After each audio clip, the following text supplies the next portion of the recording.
सभी प्यारे दोस्तों का स्वागत है सार्थक कोचिंग क्लासेस में। जैसा कि आप सभी प्यारे साथियों को पता है, हमने उत्तर प्रदेश पुलिस कांस्टेबल 2024 की भर्तियों के लिए एकलव्य सीरीज स्टार्ट की है, जिसकी क्लासेस काफी समय पहले स्टार्ट हो चुकी हैं। यदि आपने इससे पहले की क्लासेस नहीं देखी तो उनको अवश्य देख लें। उसकी लिंक मैंने आपको नीचे डिस्क्रिप्शन में दे दी है। प्ले लिस्ट बनी हुई है, आप क्रम वाइज तरीके से सारी क्लासेसों को ले सकते हैं और आप अपने नोट्स बना सकते हैं। नोट्स बनाने के लिए दोस्तों आप हमारे टेलीग्राम ग्रुप को ज्वाइन कर लेना, उससे पीडीएफ डाउनलोड करना और आप अपने नोट्स बना लेना। ठीक है दोस्तों, मैंने आपको दोस्तों हिस्ट्री में 2 टॉपिक कंप्लीट करा दिए। एक तो मैंने आपको एंशिएंट हिस्ट्री कंप्लीट करा दी, एक मैंने आपको मिडिवल हिस्ट्री कंप्लीट पढ़ा दी। यदि आपने ये दोनों टॉपिक नहीं देखे तो उनको अवश्य देख लें। उसकी लिंक मैंने आपको नीचे डिस्क्रिप्शन में दे दी है।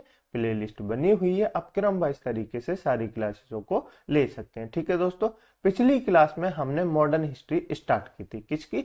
मॉडर्न हिस्ट्री स्टार्ट की थी, जिसमें मैंने आपको यूरोपीय कंपनियों का भारत में आगमन, कैसे कैसे कंपनी भारत में आई, कौन कौन सी कंपनियां भारत में आई, उनके बारे में आपको बताया था। तो मुझे उम्मीद है आपने वो क्लास अवश्य देख ली होगी। यदि आपने वो क्लास नहीं देखी तो उसको अवश्य देख लें। उसकी लिंक भी मैंने आपको नीचे डिस्क्रिप्शन में दे दी है। ठीक है दोस्तों, तो चलिए बिना देर के हुए आज की हमारी मॉडर्न हिस्ट्री की दूसरी क्लास स्टार्ट करते हैं।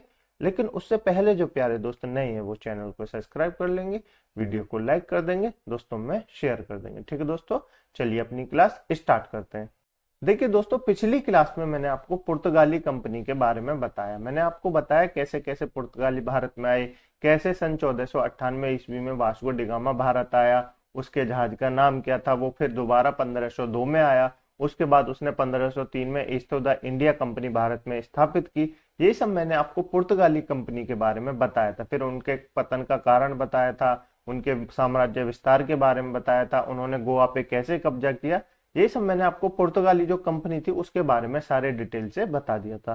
तो मुझे ऐसी उम्मीद है कि आपने वो क्लास देख ली होगी। ठीक है, तो हमने उसमें एक कंपनी के बारे में पढ़ा था और टोटल जो भारत में कंपनी आई थी वो 5 कंपनी आई थी। उन 5 कंपनियों में से मैंने आपको बताया 2 कंपनी हमारे लिए ज्यादा महत्वपूर्ण है। एक तो पुर्तगाली कंपनी जो मैंने आपको पिछली क्लास में करा दी, और एक अंग्रेज कंपनी यानी कि ब्रिटिश ईस्ट इंडिया कंपनी जो थी वो हमारे लिए इंपॉर्टेंट है। तो इन 2 कंपनियों के बारे में हमको डिटेल से जानना है। बाकी जो कंपनी है उनके बारे में हम रफली जानेंगे, जो इंपॉर्टेंट पॉइंट होंगे वो मैं आपको बताता रहूंगा। ठीक है दोस्तों, तो हमने कल एक कंपनी के बारे में जान लिया, बाकी जो बची 4 कंपनी उनके बारे में आज हम बात कर लेंगे। ठीक है, सबसे पहले जानते हैं दोस्तों डच के बारे में। पुर्तगाली कंपनी के बाद भारत कौन आए? डच आए। कौन आए? डच आए। कब आए? 1605 में आए। कब आए? 1605 में। आपको याद होगा, बिल्कुल याद होगा। ये मैं आपको रिवीजन करा रहा हूँ। ठीक है दोस्तों, डच कहाँ के निवासी थे? तो डच हॉलैंड के निवासी थे।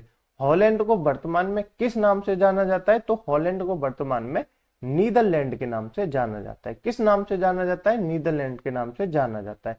हॉलैंड ने अपना नाम नीदरलैंड कब किया? तो अक्टूबर 2019 को हॉलैंड ने अपना नाम नीदरलैंड कर लिया। ठीक है, ये एग्जाम में पूछा जाता है, फैक्ट है। हॉलैंड ने अपना नाम बदल के कब नीदरलैंड किया? तो आप बताएंगे अक्टूबर 2019 में किया। याद रखेंगे बिल्कुल। नेक्स्ट 1596 दोस्तों। कब दोस्तों? 1596। इंपोर्टेंट डेट है, याद करेंगे। क्या दोस्तों? 1596। Cornish D Houtman. कौन दोस्तों? Cornish D Houtman. ये कार्निश डी हाउटमैन कौन है? ये भारत आने वाला प्रथम डच नागरिक है। जैसे कि भारत आने वाला प्रथम पुर्तगाली नागरिक कौन था? वास्को डी गामा था। ऐसे ही भारत आने वाला प्रथम डच यात्री कौन है? प्रथम डच नागरिक कौन है? तो आप कहेंगे कार्निश डी हाउटमैन है। कौन है?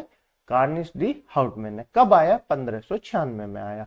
1602 में डच ईस्ट इंडिया कंपनी की स्थापना हुई। उसके बाद Dutch east India company Bharat कब आई? तो भारत ये आई 1605 में। कब आई? 1605 में। डेट याद रखेंगे। स्थापना कब हुई? 1602 में, लेकिन भारत कब आई? 1605 में आई थी। ठीक है, इनका प्रथम केंद्र कहां पर था? तो इनका प्रथम केंद्र था मसूलीपट्टनम में। कहां पर था? मसूलीपट्टनम में। मैंने आपको सारी कंपनियों की डेट, कब कब भारत आई, कब कब इनकी स्थापना हुई और इनके प्रथम केंद्र कहां थे, वो सब मैंने आपको मैप के जरिए बताया था। तो मुझे ऐसी उम्मीद है आपको याद होगा। नहीं देखी तो अब भी मैं आपसे कह रहा हूं उस क्लास को पहले आप देख लें, उसमें आपको बेसिक के बारे में समझ आ जाएगी। ठीक है, तभी इस क्लास को देखें। ठीक है, नेक्स्ट पॉइंट है दोस्तों, इनके आने से भारत पे क्या महत्व पड़ा? इनके आने से भारत पे क्या महत्वपूर्ण प्रभाव पड़े? तो इन्होंने दोस्तों भारत को वस्त्र व्यापार का केंद्र बनाया था। किसका केंद्र बनाया था? वस्त्र व्यापार का केंद्र बनाया था। जैसे मैंने आपको बताया था पुर्तगाली क्यों आए थे, पुर्तगाली जो थे वो मसाले व्यापार के लिए आए थे। किसके लिए आए थे? मसाले के व्यापार के लिए आए थे। लेकिन डच ने क्या किया? वस्त्र का व्यापार केंद्र किसको बनाया? भारत को बनाया। तो याद रखने वाली बात है, बिल्कुल याद रखेंगे। इनके पतन का क्या कारण था? तो इनके पतन का जो सबसे प्रमुख कारण माना जाता है वो था बेदरा का युद्ध। किसका दोस्तों? बेदरा का युद्ध, या जिसको कर्नाटक का युद्ध कहा जाता है, सन 1759 में। ठीक है दोस्तों, तो याद रखेंगे डच कंपनी के पतन का कारण क्या था? बेदरा का युद्ध। ठीक है दोस्तों, डच और अंग्रेजों के मध्य ये युद्ध हुआ था, जिसमें अंग्रेजों की तरफ से रॉबर्ट क्लाइव लड़ रहा था और इसमें डच की हार हो गई, यानी डच इसमें हार गए थे। ठीक है दोस्तों, डच इसको हारने के बाद डचों ने अपना ध्यान जो दक्षिण था उसकी तरफ अपना ध्यान आकर्षित कर लिया। ठीक है, तो ये डच थे, छोटा सा पॉइंट था, इनके बारे में ज्यादा कुछ याद नहीं रखना, मैं आपको थोड़ा सा रिवाइज करा देता हूं जो जो आपको याद रखना है। सबसे पहले आपको ये याद रखनी है डच कहाँ के निवासी थे। तो डच वर्तमान में जिसका नाम नीदरलैंड है वहां के निवासी थे। नीदरलैंड को पहले किस नाम से जाना जाता था? हॉलैंड के नाम से जाना जाता था। ठीक है दोस्तों, उसके बाद डच नागरिक, प्रथम नागरिक जो था भारत, कौन आया था? भारत आने वाला प्रथम डच नागरिक कौन था? तो आप कहेंगे कार्निश डी हाउटमैन था। कब आया? 1596 में आया। ठीक है दोस्तों, उसके बाद डच ईस्ट इंडिया की स्थापना कब हुई? 1602 ईस्वी में हुई। कब हुई? 1602 ईस्वी में हुई। Dutch east India company Bharat कब आई? 1605 में आई। डच ईस्ट इंडिया कंपनी का प्रथम केंद्र कहां बनाया उसने अपना? तो मसूलीपट्टनम में बनाया। लेकिन आपसे सबसे इंपोर्टेंट फैक्ट जो पूछा जाएगा वो ये पूछा जाएगा, डच ईस्ट इंडिया कंपनी के भारत में आने से क्या महत्व हुआ? तो डच ईस्ट इंडिया कंपनी ने भारत को वस्त्र व्यापार का केंद्र बनाया था। याद रखेंगे, बिल्कुल। डच के पतन का कारण क्या था? डच ईस्ट इंडिया के पतन का कारण क्या था? तो आप कहेंगे बेदरा का युद्ध डच ईस्ट इंडिया कंपनी के पतन का कारण था। याद रखेंगे, बिल्कुल याद रखेंगे। ये था दोस्तों डच कंपनी के बारे में, डच ईस्ट इंडिया कंपनी के बारे में। अब जान लेते हैं दोस्तों अंग्रेज यानी कि ब्रिटिश ईस्ट इंडिया कंपनी के बारे में। ये कब आए भारत? तो 1608 में ये भारत आए। और कब से कब तक रहे? तो 1947 तक ये भारत में रहे थे। ठीक है दोस्तों, तो इनके बारे में हमको ज्यादा जानना है। अभी मैं आपको थोड़ी सी बेसिक जानकारी दूंगा, उसके बाद अगले चैप्टर में कैसे ब्रिटिश ईस्ट इंडिया कंपनी ने अपना साम्राज्य विस्तार किया भारत में, उसके बारे में जानेंगे। ठीक है दोस्तों, सबसे पहले ये कंपनी थी कहां की? तो ये कंपनी थी इंग्लैंड यानी कि ब्रिटेन की कंपनी। कौन सी थी? ब्रिटिश ईस्ट इंडिया कंपनी थी। याद रखेंगे, ये एक प्राइवेट कंपनी थी, ये भी आपको याद रखना है। ठीक है दोस्तों, 1599 कब दोस्तों? 1599 जॉन मिल्डेन हॉफ। कौन दोस्तों? जॉन मिल्डेन हॉफ 1599 में भारत आया। यानी कि ब्रिटेन से भारत आने वाला पहला नागरिक कौन था? तो जॉन मिल्डेन हॉफ जो था 1599 में वो भारत आया था। ठीक है दोस्तों, ब्रिटिश ईस्ट इंडिया कंपनी की स्थापना कब हुई? तो 1600 ईस्वी में ब्रिटिश ईस्ट इंडिया कंपनी की स्थापना हुई। लेकिन ये भारत कब आई? तो 1608 में ये भारत आई थी। याद रखेंगे, बिल्कुल। इस समय जब ब्रिटिश ईस्ट इंडिया कंपनी की स्थापना हुई तो उस समय इंग्लैंड की महारानी कौन थी? तो महारानी एलिजाबेथ थी। कौन थी? महारानी एलिजाबेथ थी। और भारत पे किसका शासन था? तो भारत पे अकबर का यानी मुगल वंश का शासन था भारत पे। याद रखेंगे, बिल्कुल याद रखेंगे। ब्रिटिश ईस्ट इंडिया कंपनी का प्रथम गवर्नर कौन था? तो आप कहेंगे थॉमस स्मिथ था। कौन था? थॉमस स्मिथ था। नाम पूछा जाता है कि ब्रिटिश ईस्ट इंडिया कंपनी का प्रथम गवर्नर कौन था? थॉमस स्मिथ था। कौन था? थॉमस स्मिथ था। याद रखेंगे, बिल्कुल। इनका जो केंद्र था, उन्होंने अपने केंद्रों का विकास कैसे किया? एक तो उत्तर भारत में मुगल के समय और एक दक्षिण भारत में। तो इन्होंने अपने जो केंद्र था उसका विकास दो भागों में किया, एक तो उत्तर भारत में और एक दक्षिण भारत में। ठीक है दोस्तों, उत्तर भारत में जहांगीर के समय क्या हुआ उसके बारे में जान लेते हैं। 1605 ईस्वी से लेकर 1625 ईस्वी तक जहांगीर का काल रहा था, जिसको सलीम के नाम से भी जाना जाता है। आपको पता है? बिल्कुल पता होगा। ठीक है, जहांगीर के काल में भारत पहुंचा। कौन भारत पहुंचा दोस्तों? जहांगीर के काल में पहुंचने वाला भारत ब्रिटिश का वो गवर्नर कौन था? कैप्टन हॉकिंस था। कौन था? कैप्टन हॉकिंस था। इसने दोस्तों तुर्की में संवाद किया। किसमें? तुर्की में इसने संवाद किया, जिससे खुश होकर जहांगीर इससे खुश हो गया। तो जहांगीर ने इससे खुश होकर इसको 400 का मनसब दे दिया, वह इसको इंग्लिश खां की उपाधि दी थी। ठीक है, तो याद रखेंगे कि कैप्टन हॉकिंस किसके दरबार में पहुंचा? तो कैप्टन हॉकिंस जहांगीर के दरबार में पहुंचा था, जिसने इसको खुश होकर इंग्लिश खां की उपाधि दी और 400 का मनसब दिया था। ठीक है दोस्तों। उसके बाद टॉमस रो आया। कौन आया? टॉमस रो आया जहांगीर के दरबार में। कब? 1615 ईस्वी में। राजा जेम्स का ये दूत था। किसका दूत था? राजा जेम्स का ये दूत था। मुगल साम्राज्य में व्यापार की अनुमति लेने ये आया था। ठीक है। ये था जहांगीर के समय जो दरबार में ब्रिटिश ईस्ट इंडिया कंपनी के गवर्नर आए थे उनके बारे में। ठीक है। अब जानते हैं दोस्तों औरंगजेब के समय। औरंगजेब का कार्यकाल कितना रहा? 1658 से लेकर 1767 तक रहा। ठीक है, याद रखेंगे कार्यकाल। 1651 ईस्वी में बंगाल में प्रथम फैक्ट्री हुंगली में इसने अनुमति दे दी। किसको? अंग्रेजों को। किसको? ब्रिटिश ईस्ट इंडिया कंपनी को इसने अनुमति दे दी। 1651 में बंगाल में प्रथम फैक्ट्री खोली गई। कहां पर? हुंगली में। हुंगली एक नदी है, आपको याद होगा। शाह शुजा द्वारा दोस्तों इसका निशान दिया गया और व्यापारिक अनुमति 3000 रुपए प्रति वर्ष के उस पे दे दी गई। यानी कि जो ब्रिटिश ईस्ट इंडिया कंपनी थी वो बंगाल में व्यापार कर सकती थी, लेकिन उसको 3000 रुपए वार्षिक जो है अनुदान देना पड़ेगा। याद रखेंगे बिल्कुल। उसके बाद औरंगजेब ने अंग्रेजों से हुंगली, मसूलीपट्टनम आदि छीन लिया। ये छीन क्यों लिया? क्योंकि ये जो ब्रिटिश ईस्ट इंडिया कंपनी थी इन्होंने उसको बंगाल को लूटना चालू कर दिया और मतलब कर नहीं देते थे, तो औरंगजेब ने इनको हुंगली से भगा दिया और मसूलीपट्टनम आदि सब चीज छीन लिया। उसके बाद 1698 ईस्वी में अंग्रेज बनाम मुगल युद्ध हुआ जिसमें औरंगजेब ने अंग्रेजों को खदेड़ दिया और उसको मार भगाया। उसके बाद अंग्रेजों ने इससे माफी मांगी तो इसने उनको माफ कर दिया। सन 1698 ईस्वी में बंगाल के 3 गांव दिए। किसने? औरंगजेब ने। एक तो कालीकट, एक सुतनाती जमींदारी और गोविंदपुर। इन तीनों गांवों की जमींदारी औरंगजेब ने ब्रिटिश ईस्ट इंडिया कंपनी को दे दी थी। ठीक है, क्योंकि इन्होंने माफी मांग ली तो उसके बाद इसने उनको क्या दे दी? उनको अनुमति दे दी ब्रिटिश ईस्ट इंडिया कंपनी को बंगाल में अपना व्यापार करने की। ठीक है दोस्तों। जॉब चरनाक। कौन? जॉब चरनाक के द्वारा कलकत्ता फोर्ट विलियम की स्थापना की गई। तो ये एग्जाम में पूछा जाता है। कलकत्ता फोर्ट विलियम की स्थापना किसने की? जॉर्ज चरनाक ने की। किसने की? जॉब चरनाक ने की। ठीक है, याद रखेंगे बिल्कुल। अब जान लेते हैं दोस्तों 1717 में फर्रुखसियर द्वारा शाही फरमान जो जारी किया था उसके बारे में। शाही फरमान को क्या कहते हैं? मैग्ना कार्टा भी कहा जाता है कंपनी का। तो याद रखेंगे क्यों कहा जाता है उसके बारे में मैं आपको बता देता हूँ। 3000 रुपए वार्षिक कर के साथ ये बंगाल में अपना शासन कर सकते थे, बंगाल में अपना व्यापार कर सकते थे और 10,000 क्या दोस्तों 10,000 वार्षिक कर के साथ इस सूरत में अपना जो व्यापार है वो कर सकते थे। ठीक है। मुंबई में कंपनी द्वारा ढाले गए सिक्कों को संपूर्ण मुगल राज्य में चलाने की आज्ञा किसने दी? फर्रुखसियर ने दी। किसने दी? फर्रुखसियर ने दी। देखिए, जब आप अपनी तिजोरी की चाबी किसी को भी दे दें तो वो उसका गलत फायदा उठाएगा, ये गारंटी है नहीं या नहीं है? जब आप अपनी तिजोरी की चाबी किसी और को देंगे तो इसकी क्या गारंटी कि वो उसका गलत फायदा नहीं उठाएगा? ऐसा ही फर्रुखसियर ने किया। जो फर्रुखसियर ने सिक्के थे, एक जम था, एक जमा पूंजी थी, ब्रिटिश ईस्ट इंडिया कंपनी जो सिक्के ढाल रही थी उन सिक्कों को पूरे मुगल राज्य में चलाने की अनुमति दे दी। तो इससे क्या होता है कि आपकी तिजोरी को चोरी कर लेगा कोई, आपकी तिजोरी से धन को चुरा लेगा। ये फर्रुखसियर ने कहा। इसलिए इस फरमान को क्या कहा जाता है? मैग्ना कार्टा ऑफ कंपनी कहा जाता है। क्या कहा जाता है? मैग्ना कार्टा ऑफ कंपनी कहा जाता है। याद रखेंगे बिल्कुल। ये था दोस्तों उत्तर भारत में जो इन्होंने अपने मुगल वंश के समय अपने केंद्र जो है प्रमुख केंद्र बनाए उनके बारे में। अब जान लेते हैं दोस्तों दक्षिण भारत में। उत्तर भारत में तो मुगलों के समय बना लिए, दक्षिण भारत में इन्होंने कैसे बनाए? तो दक्षिण भारत में 1629 में। कब दोस्तों? 1629 में फ्रांसिस डी ने।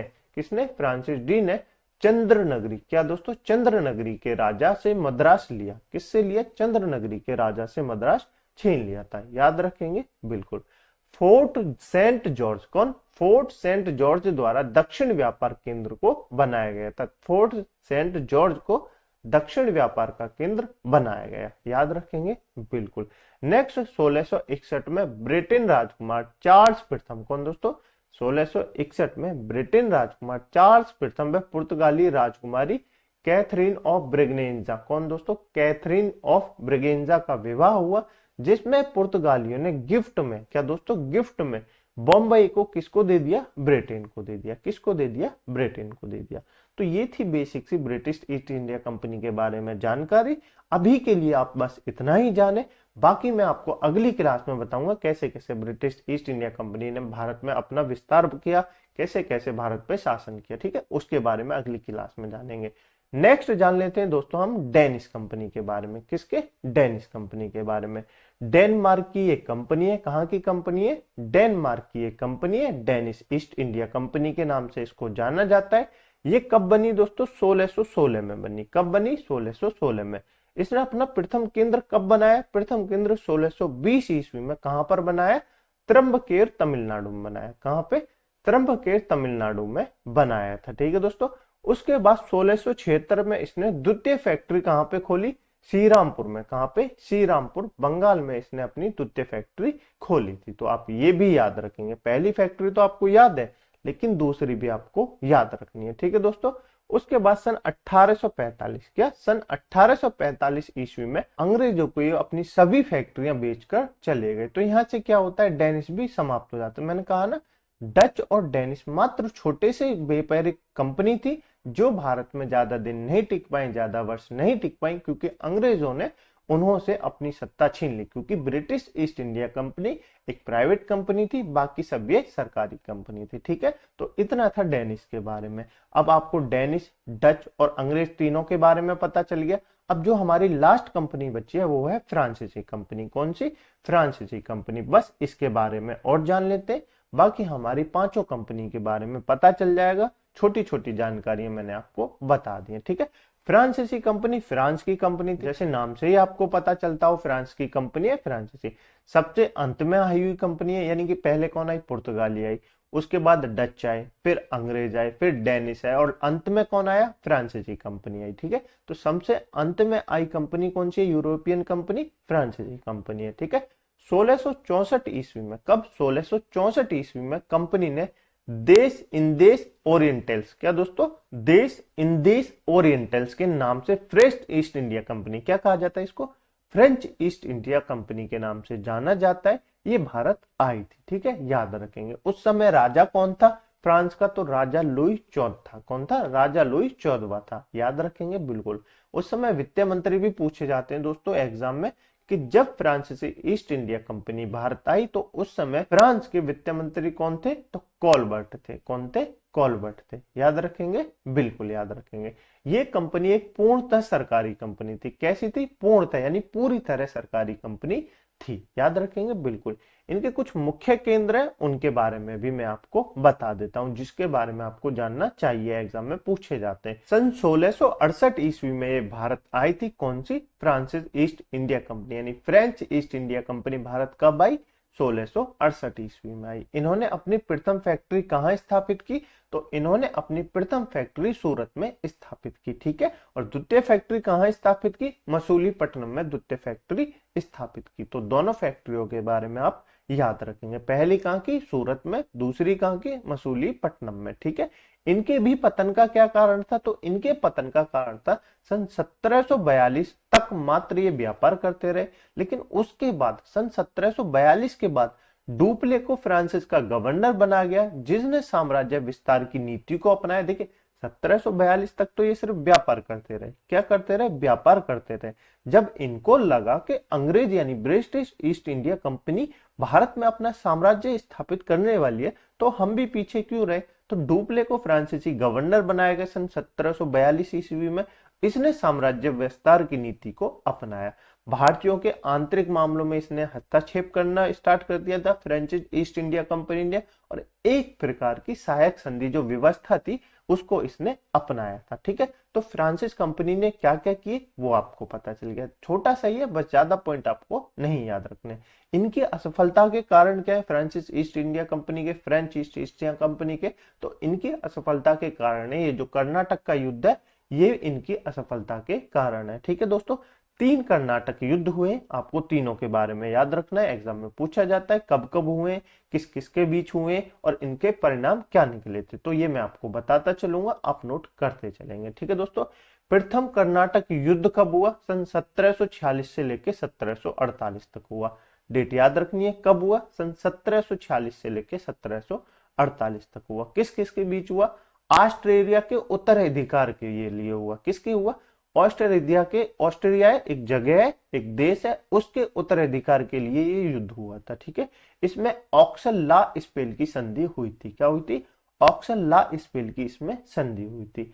डुप्ले बनाम मोर्स के साथ ये युद्ध हुआ था। ठीक है, इसमें अड़यार की लड़ाई, सेंट थॉम की लड़ाई हुई थी 1746 में, या जिसको सेंट थॉम की लड़ाई कहा जाता है। ये लड़ाई हुई थी सन 1746 ईस्वी में। ठीक है दोस्तों, कैप्टन पैराडाइज ये किसकी तरफ से था? फ्रांस की तरफ से था। अनवुद्दीन कौन था? ये कर्नाटक की तरफ से था। इनके बीच ये युद्ध हुआ। तो प्रथम कर्नाटक युद्ध में क्या हुआ? ऑक्सल ला स्पेल की संधि हुई। तो ये एग्जाम में पूछी जाती है, ऑक्सल ला स्पेल की संधि किस कर्नाटक युद्ध के बाद हुई? तो प्रथम कर्नाटक युद्ध के बाद ऑक्सल ला स्पेल की संधि हुई थी। ठीक है, नेक्स्ट द्वितीय कर्नाटक युद्ध कब हुआ? तो द्वितीय कर्नाटक युद्ध सन 1759 से लेके 1754 तक हुआ। कब हुआ? सन 1759 से लेके 1754 तक हुआ। क्या कारण थे इस युद्ध के होने के? तो हैदराबाद और कर्नाटक के विवादास्पद उत्तराधिकारियों के मुद्दे पर ये युद्ध हुआ। यानी कि एक तरफ अंग्रेज थे, एक तरफ फ्रांस थे, बीच में दो जो व्यक्ति थे, जो उत्तराधिकारी के युद्ध के लिए जो दो भाई लड़ रहे थे, जो दो लोग लड़ रहे थे, उनमें ये आपस में फूट डालते थे, आपस में इनको लड़ा देते थे। ठीक है, तो ये था द्वितीय कर्नाटक युद्ध। इसमें क्या हुआ? इसमें पांडिचेरी की संधि हुई। किसकी? पांडिचेरी, या जिसको वर्तमान में पुदुचेरी कहा जाता है, उसकी संधि हुई थी। ठीक है, अंबार की लड़ाई हुई कब? 1749 में। ये जो कर्नाटक का द्वितीय युद्ध हुआ था, उसमें किसकी लड़ाई हुई? अंबार की लड़ाई हुई थी। डुप्ले की इसी युद्ध में वापसी हुई। ठीक है, ये आप याद रखेंगे। हैदराबाद की तरफ से कौन लड़ रहा था? तो नासिरगंज। कौन लड़ रहा था? नासिरगंज। और कर्नाटक की तरफ से कौन लड़ रहा था? अनवुद्दीन। कौन? अनवुद्दीन जो है कर्नाटक की तरफ से युद्ध लड़ रहा था। ठीक है दोस्तों, इनके साथ अंग्रेज थे और इनके साथ फ्रांसीसी थे। मुजफ्फर जंग के और चंदा साहब के साथ कौन थे?